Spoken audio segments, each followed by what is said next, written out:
Nung napanood ko yung live ni Kuya Bal, no, ang daming bashers ni Papa, grabe. Ba't niyo po binabash si Kuya Bal? Grabe naman po kayo. Hello mga kalingap! Welcome back to my YouTube channel. Magandang araw po sa lahat. Sa amanda ko kayo ng mundo, naroroon ngayon. At ito nga guys, no, panibagong reaction tayo dito sa live ni Kalingap Rab, no, kagabi. At about po dito sa kay Beyonce, no, sa pag-topic ni Bupil Vlog, no. At ayan nga, nagsalita na po dyan si Kalingap Rab. At ayun, na nandoon rin po siya sa live ni Kuya Bal. At sinabi niya nga na bakit ang daming nambabas kay Kuya Bal. So ayan po yung mga tao siguro na hindi tanggap kasi nga pinagtanggol ni Kuya Bal itong si Bupil Vlog, no. Kanya-kanya silang opinion, pero hindi ibig sabihin na hindi na sila nag-uusap ng kanyang ama, no, ni Kuya Bal Santos Matubang. Kaya siyempre may respeto po dyan si Kalingap Rab kay Kuya Bal. At siyempre dahil founder po si Kuya Bal Santos Matubang, si Kuya Bal pa rin ang masusunod po mga kalingap. So ayun, nagpaliwanag naman si Kuya Bal, diba, sa kanyang live. At yung iba siguro ay dahil nga galit, at ayun, galit kay Bupil Vlog, kaya ganoon na lang yung kanilang sinabi dito kay Kuya Bal Santos Matubang. Hindi naman natin sila masisisi kung bakit ganun yung mga sinasabi nila dito kay Kuya Bal Santos Matubang. Pero ganun pa man ay patuloy lang sa pagsuporta ninyo po sa ating founder BSA mga kalingap. So bago natin simulan ang ating reaction dito sa live ni Kalingap Rab, syempre shoutout muna tayo sa ating founder Kuya Bal Santos Matubang at sa kanyang may bahay, Ate Edna Vlogs, at syempre sa ating puging Kalingap Rab at sa kanyang may bahay din na si Jack Tapia Matubang, at syempre kay Bibi Raba. Ayan, shout out. At siyempre sa mga kasamahan ko pong mga kapwa ko po OFW na walang sawang sumusuporta po sa aking YouTube channel, at yung mga nandiyan po sa Pilipinas, mega love shout out po sa inyong lahat. At sa mga ambassador, deputy at mga kalingap scouters na nandiyan sa iba't ibang lugar po na itinatag ni Kuya Bal na mga landing pad, shout out po sa inyong lahat. Mag-iingat po kayo sa inyong pag-i-scout araw-araw mga kalingap. At yung mga katulad kong mga reactor, ayan, yung mga reactor na talagang legit at solid po dito sa Team Kalingap, kahit anong mangyari, nandito pa rin sila kay Kuya Bal Santos Matubang. Sa Team Bios, ayan, Karaba, I mean, Karaba, ayan, Team Strikers, ayan, Watchers, shoutout po sa inyong lahat. Mag-iingat tayo mga kalingap kung saan man po kayong dakot ng lugar po ngayon naroroon. At ito nga guys, no, mayroong akong clip video na ipaparinig sa inyo na nandito po, nagsalita na po si Kalingap Rab about po dito sa sinabi ni Bupil Vlog dito kay Bibi Beyonce, no? I mean sa kanyang pagre-reaction mga kalingap. Ayan, sabay-sabay po natin panoorin ito mga kalingap. Nung napanood ko yung live ni Kuya Bal, no, ang daming bashers ni Papa, grabe. Ba't niyo po binabash si Kuya Bal? Grabe naman po kayo. Doon naman po sa nangyari, doon sa kay Bopil at kay... Ang mali po talaga doon is si Bopil. Kasi bakit niya nireaksyonan si Beyonce, di ba? Bawal reaksyonan ng masama ang beneficiary ko. So, wag na natin pagtakpan yun. Mali talaga doon si Bopil. And... kahit magkaiba kami ng opinion ni Kuya Bal, opinion niya yun, respeto ko yun, opinion ko, respeto niya. Pero hindi ibig sabihin nun ay magkakontrahan kami. Siyempre, at sa bandang uli, decision pa rin ni Kuya Bal ang masusunod. Pero sa opinion, malawak naman po yan na tanggap po yan ni Kuya Bal. Pero ang opinion ko doon, ang mali doon is si Bopil, no? Maling-mali talaga siya doon. So, bakit niya re-reactionan ng gano'n na parang pabalang na, ano, parang nag-i-invite ng basher.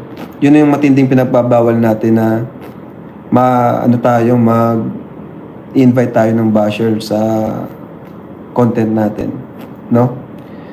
Yan. Ang sabi ko is, bawas-bawasan ang pag-TikTok. Nagkataon lang na na-reactionan ni Bopil is yung lumang upload na, no? Pero kung ang na-reaction niya is yung mga bago lang, medyo may tama siya doon konti. Pero mali pa rin kasi nag-invite siya ng mga basher sa vlog sa content niya. So, yun nga, ang pag-uusap ko lang naman sa mga angels natin, hindi ko naman pinagbawalan mag-TikTok. Ang sabi ko lang, bawas-bawasan yung pag-TikTok. Okay lang sa isang linggo, makadalawa. Hindi yung araw-araw may upload sa TikTok. Kasi,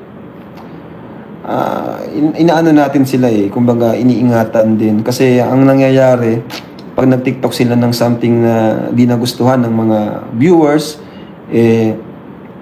ang bashers nakaabang lang. Yung iba may mga sinishare, mga fake page, sinishare yung TikTok na di na natin hawak.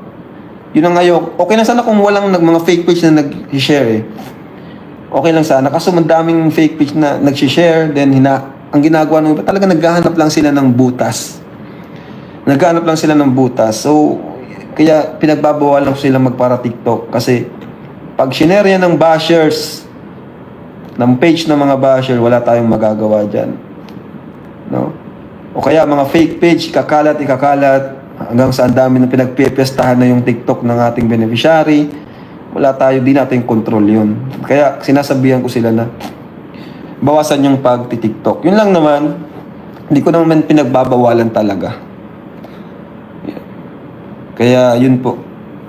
Nga guys, no, mga kalingap, sa hindi pa po nakapanood ng full video na yan, reaction or live, live ni Kalingap Rob, ayan, pakipuntahan nyo po ang kanyang YouTube channel at syempre, ang kanyang second channel, no, at dikitan nyo po or isubscribe para po mapanood nyo ang kanyang mga upload dyan, hindi lang love team, kundi mga kanyang mga tinutulungan na mga, talagang taong naghihirap po dyan sa Pilipinas, mga kalingap. Mapanood nyo po dyan, mga kalingap, sa kanyang second channel at sa kanyang main account. Ito mga love team na inyong sinusuportahan. At ito nga pong live niya kagabi, ayan, sa hindi pa po nakapanood, pakipanood nyo po, puntahan ang kanyang YouTube channel at suportahan nyo po para mas marami pa pong matutulungan si Kalingap Rob at even po si Kuya Bal Santos Matubang. So ito nga guys, no, napakinggan nyo naman ang sinabi ni Kalingap Rob, no, at ayun, sabi niya nga na mali si Bupil Vlog, no? At wag na nating pagtakpan yung kamalian ni Bupil Vlog. So, ayun, talagang may mali po talaga din si Sis Bupil doon sa kanyang upload, mga kalingap, no? At kasi nga, pininpoint niya talaga doon si BBBNC na nag-create po ng bashing talaga dito kay BBBNC na talagang, syempre, maapektuhan po si BBBNC dyan kasi nga, napakarami niyang basher, wala namang ginawa, wala namang masama doon sa suot niya, di ba, mga kalingap? Talagang ginaya niya lang yung pagsasayaw po doon sa TikTok. Alam nga naman, sabi ko nga, ibahin niya yung moves doon, di ba, mga kalingap? Mabuti na lang nga, simple lang si BBBNC, di ba? Simple lang manamit, ayan, at talagang bagay na bagay naman sa kanya kung ano man yung mga pananamit niya po dito sa TikTok, mga kalingap. So, ayun nga, sabi nga ni Kalingap Rob, hindi naman niya pinagbabawalan daw na mag-TikTok itong mga Kalingap Angels, pero dapat daw ay hindi naman araw-araw na mag-upload kasi nga, iniiwasan din ang mga re-uploader, no, na mga nagre-reels or mga pic page na talagang ipapalamon sila or ipapakain sila sa mga bashing, no, yung mga taong ayaw sa kanila, di ba? Kasi nga, yung mga viewers, hindi naman natin mapiplis yan kung sino yung gusto nila or gugustuhin kanila kahit wala po silang ginagawang masama dyan, yung mga Kalingap Angels, no, na talaga namang binabas po sila, mga kalingap, no, at ayun, hindi naman sila mga nahihiya sa mga pagkatao nila, yung mga basher, no, yung mga lula dyan na nangunguna na mambas po dito sa mga Kalingap Angels, mga hindi nahihiya sa kanilang mga pagkatao, mga kalingap. Hindi naman sila inaano, nila BBBNC, nila Carla, ayan, at sino pa dyan, sila Joy, at iba pang mga Kalingap Angels na ina-upload nila sa kanilang mga reels, tapos pag may mga bashing ay hindi nila ito makontrol, mga kalingap, or hindi nila ma-delete yung mga comment, no, nahiyaan lang nila na mabasa itong mga Kalingap Angels.